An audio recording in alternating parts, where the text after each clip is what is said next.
Differential calculus के अंदर बेटा रोली थ्योरम है, और रोली थ्योरम का स्टेटमेंट क्या है बेटा, पहले वो देखो। If F X is a function of x, function of x, F X जो है एक्स का फंक्शन होना चाहिए। उसमें पहली कंडीशन है बेटा कि F X is continuous on A B के बीच कंटिन्यूअस होना चाहिए, क्लोज इंटरवल बेटा। नंबर 2 कंडीशन है एफ एक्स इज डिफरेंशिएबल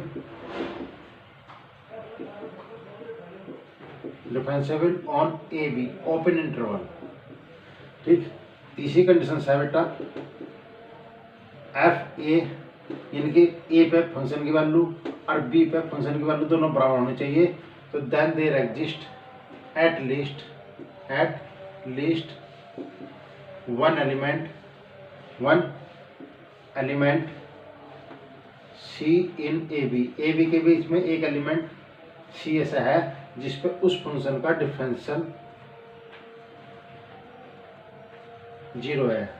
मैं आपको इस चीज को कर्व के अकॉर्डिंग बता रहा।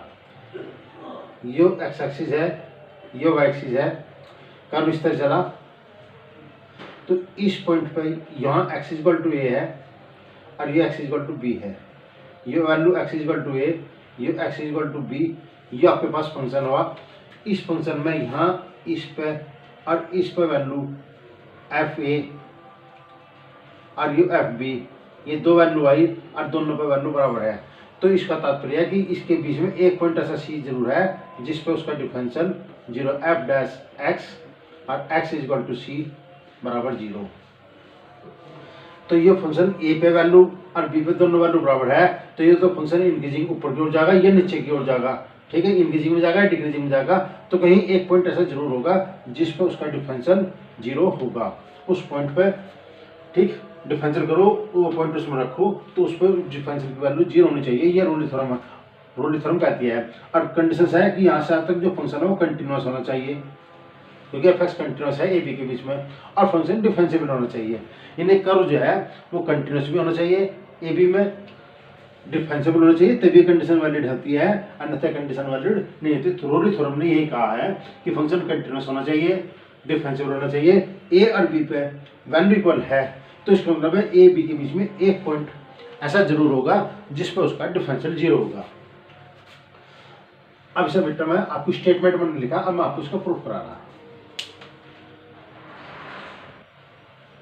प्रूफ बेटा, सिंस जबकि एफ एक्स फंक्शन जो है, F X function is continuous on A B के बीच फंक्शन बेटा कंटिन्यूअस है। जब फंक्शन कंटिन्यूअस है और डिफरेंशियल भी है, तो इसका तात्पर्य है कि F X is bounded on A B. Bounded का मतलब है कि ये कर्व मैंने आपको लिया, ठीक, ये एक्स इक्वल टू ए है, ये एक्स इक्वल टू बी है।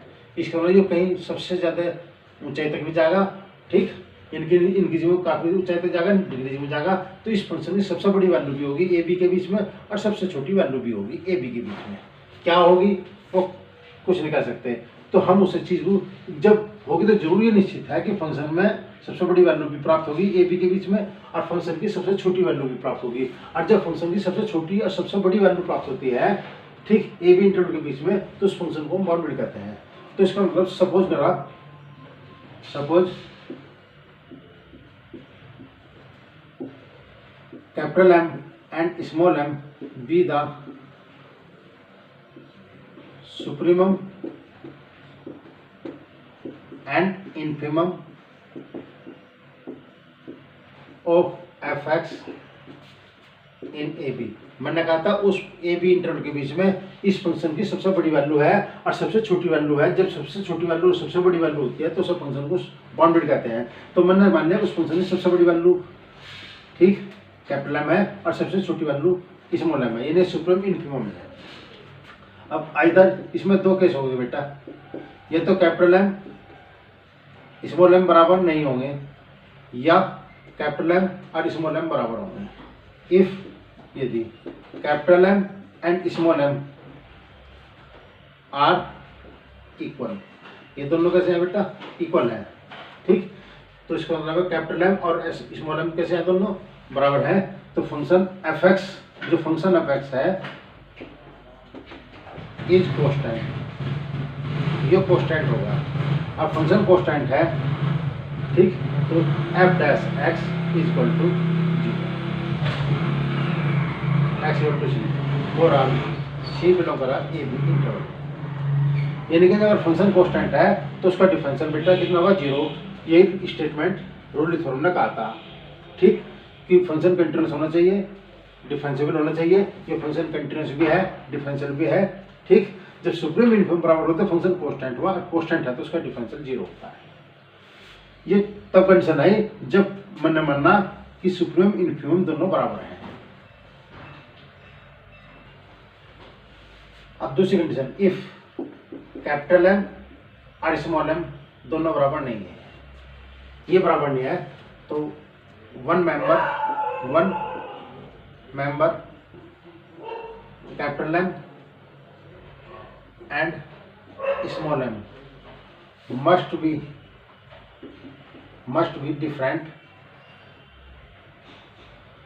different for equal value FA and FB। जो दो मेंबर है बेटा कैपिटल एम स्मॉल एम, ये मस्ट बी डिफरेंट, इससे इक्वल होंगे अगर सुप्रीम इन्फॉर्म अलग अलग है। तो इसका मतलब हमने सपोज करा कि कैपिटल एम ना तो FB के बराबर है और ना ही FA के बराबर है। जब ना तो कैपिटल एम स्मॉल एम के बराबर, FA के बराबर है, ना ही FB के बराबर है, फंक्शन कंटिन्यूस है, बाउंडेड भी है, ठीक, और डिफरेंशियल भी है, तो इसका मतलब इस फंक्शन की सुप्रीम वैल्यू जरूर होगी, ठीक। ना तो वो A के बराबर है ना वो B के बराबर है। मैंने सपोज करा FC, यानी कि एक वैल्यू C है, उसे मैंने फंक्शन में रखा is the supremum of fx, ये इस फंक्शन की सुप्रीमम वैल्यू है, ठीक, in open interval A B के बीच में। जब सुप्रीमम वैल्यू है तो fc जो है इस फंक्शन में किसी एक वैल्यू के बराबर होगी और वो सभी वैल्यू से बड़ी होगी। फॉर ऑल c बिलोंग करता है बेटा ए बी इंटरवल में। हमने replacing x by c minus h, zero से ग्रेटर है और c माइनस एच भी वो ए बी इंटरवल को बिलोंग करना ओपन में। x के स्थान पर मैंने c माइनस एच रिप्लेस कर दिया, ये लेस FC हुआ। इसे बेटा मैं इधर लाया FC माइनस एच माइनस के FC less than equal to zero. तो मैंने आपको कहा कि कैपिटल एम स्मॉल एम बराबर नहीं है, तो इनमें से एक मेंबर जो ऐसा होगा बेटा, मैंने सपोज कर लिया वो कैपिटल एम है, ना तो वो FA के बराबर है ना FB के बराबर है। फंक्शन कंटिन्यूस भी है, बाउंडेड भी है, ठीक, डिफरेंशियल भी है, तो इसका मतलब एक वैल्यू उसमें सुप्रीम जरूर होगी। वह सुप्रीम वैल्यू कौन सी होगी हमें नहीं पता, मैंने मान लिया कि C A B के बीच बिलोंग कर रहा और FC पे उस फंक्शन की सुप्रीम वैल्यू प्राप्त होती है, ठीक, जो ना FA के बराबर है ना ही FB के बराबर है। तो इसका मतलब जो वैल्यू सुप्रीम होती है वो फंक्शन में से किसी एक वैल्यू के बराबर होती है और सभी वैल्यू से वो बड़ी होती है। तो ये फंक्शन बेटा FC है, ये फंक्शन fx है, FC fx से बड़ा है, मैंने x के स्थान पर c माइनस एच रिप्लेस कर दिया। ये रिप्लेस करा, ये लास्ट मैं कन्वर्ट कर दिया बेटा ने FC minus H minus FC less than equal to zero. अब FC minus H minus FC ये जीरो से लेस है, मैंने से डिवाइड करा minus H greater equal to zero. Value negative थी, निगेटिव से मैंने भाग दिया क्योंकि h जीरो से ग्रेटर है, तो मैंने निगेटिव वैल्यू से भाग दिया। इसका मतलब ये वैल्यू निगेटिव से भाग देने पर पॉजिटिव हो जाएगी। इसमें बेटा मैंने लिमिट लगा दी, limit h tends to zero, h is very small है, इसलिए FC minus H minus FC upon minus H greater equal to zero. ये डेफिनेशन है left hand derivative, LF dash C greater equal to zero. Similarly R F dash C less than equal to 0, ये condition बेटा first होगी, ये condition second होगी।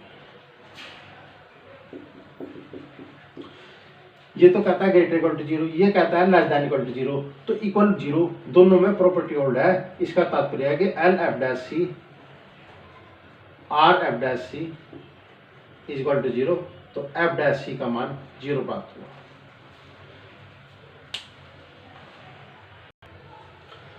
F dash सी का मान 0 है, तो इसका मतलब F dash X X is equal to C is equal to 0।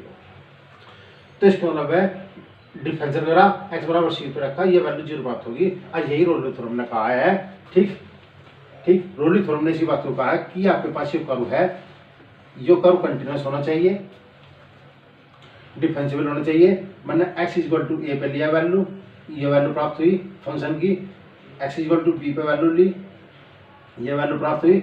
Yo F A है, यो एफ बी है, दोनों पे इक्वल वैल्यू प्राप्त होनी चाहिए।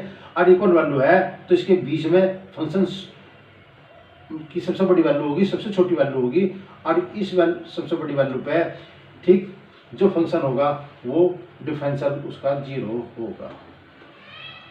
ठीक, अब कौन सी वैल्यू सबसे बड़ी होगी, ठीक, वो हम सी एक वैल्यू मान कर चलेंगे जो कि ए बी के बीच कंटेन करती है, और उस पॉइंट पे उस फंक्शन का डिफरेंशियल 0 होगा।